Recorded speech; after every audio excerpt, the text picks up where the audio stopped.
नमस्ते. आज आपण पाहणार आहोत मधुमेह म्हणजे काय? तर मधुमेह म्हणजे रक्तातील साखरेचं प्रमाण कमी होणे. रक्तातील साखरेचं प्रमाण कमी झाल्यामुळे किंवा वाढल्यामुळे आपल्याला डायबिटीज हा आजार होतो. हा आजार नेमका कशामुळे होतो? तर चुकीच्या जीवनशैलीमुळे किंवा आनुवंशिकतेमुळे. अगदी आता आपल्याला बघायला मिळतं की खूप कमी वयाच्या लोकांमध्ये सुद्धा, मुलांमुलींमध्ये सुद्धा डायबिटीज या आजाराची समस्या जास्त प्रमाणामध्ये वाढलेली आहे. यामध्ये कुठल्या प्रकारची लक्षणे दिसतात? तर वारंवार लघवीला जाणे, त्यानंतर कारण नसताना एखाद्याचं वजन खूप कमी होणे किंवा कुठल्याही प्रकारचा डाएट प्लॅन घेत नसताना वजन जास्त प्रमाणामध्ये जर वाढलं किंवा चक्कर येत असेल, तर या प्रकारची लक्षणे जर जाणवून आली, तर आपल्या रक्तातील साखरेचं प्रमाण जे आहे, ते आपण एकदा चेक केलं पाहिजे. या तपासणीला आपण BSL असं म्हणतो. म्हणजे ब्लड शुगर लेवल ही तपासणी केली जाते. ही फास्टिंग आणि PP म्हणजे जेवणाच्या अगोदर आणि जेवणानंतर अशा 2 वेळेला केली जाते. जेवणाच्या अगोदर ज्या वेळेला आपण तपासणी करतो, ही तपासणी जर केली आणि त्याच्यामध्ये आपल्या रक्तातील साखरेचं प्रमाण जे आहे ते 90पेक्षा जर जास्त आलं आणि जेवणानंतर आपण रक्त तपासणी केली आणि त्यामध्ये जर साखरेचं प्रमाण 126पेक्षा जास्त आलं, तर समजून जावं की शरीरातील साखरेचं प्रमाण जे आहे ते जास्त किंवा कमी झालेलं आहे. तर यावर जरी समजा आपला रिपोर्ट वेगळा काही आलेला असेल, मात्रा कमी झालेली असेल किंवा जास्त झालेली असेल, तर त्यामध्ये खूप काही घाबरून जाण्यासारखं असं काही नाही आहे.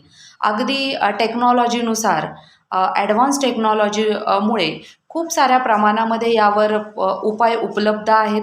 खूप अगदी साध्या प्रकारची जरी डॉक्टरांनी आपल्याला डायबिटीजची गोळी जर चालू केली, तर त्यावर आपण व्यवस्थितरित्या मात करू शकतो. म्हणजेच आपल्या रक्तातील जी शुगर लेवल आहे ती व्यवस्थित ठेवू शकतो आणि अगदी 40 वर्षापर्यंतचे जे रुग्ण असतात, ज्यांनी खूप दीर्घकालासाठी डायबिटीजची ट्रीटमेंट घेतलेली असतात, ते सुद्धा अगदी आनंदमयी जीवन हे जगत असतात. आणि यावर आपण कुठल्या प्रकारे काळजी घेतली पाहिजे?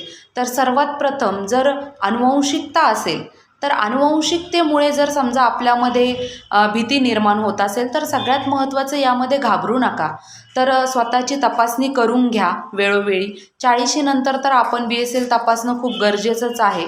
परंतु याबरोबरच आपण त्याच्या व्यतिरिक्तसुद्धा आहार, व्यायाम ह्या गोष्टींकडे सुद्धा तितक्याच तत्परतेने आणि काळजीपूर्वक लक्ष देणे हे फार गरजेचं आहे.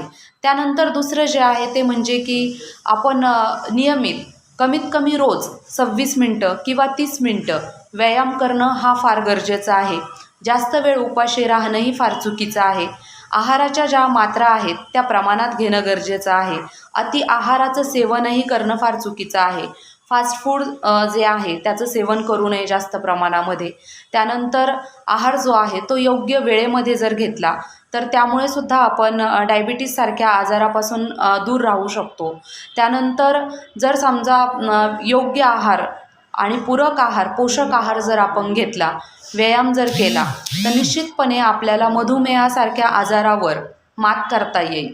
आणि निश्चितपणे जर आपण स्वतःच्या वेळोवेळी तपासण्या केल्या, तर या मोठ्या आजारापासून आपण बाजूला राहू शकतो आणि स्वतःचं संरक्षण करू शकतो. यामध्ये मी असं सांगेल की निरोगी राहा, आनंदी राहा आणि जीवनाचा आनंद घेत जगा. धन्यवाद.